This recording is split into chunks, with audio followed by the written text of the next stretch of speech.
tinanggalan ko pala siya ng cover, guys. Ayan. Mga 5 minutes siya na inano ko, guys, na tinanggalan ng cover. Ayan, bago ko tanggalin sa oven. Ayan, guys. Yummy, yummy. At ayan, guys. Natanggal ko na sa oven. Ayan, nag-add ako ng dried parsley. Ayan, ganyan siya, guys. Oh, natatakam na ako, guys. Pero hindi pa pwedeng guys. Hindi pa pwedeng kainin to, guys. Palamigin ko muna. Ayan. Yummy, yummy. Ayan, guys. Ito yung aking lasagna. Ayan, guys.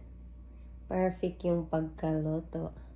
Pwede na akong kumain. Ayan. Thank you for watching and bye-bye!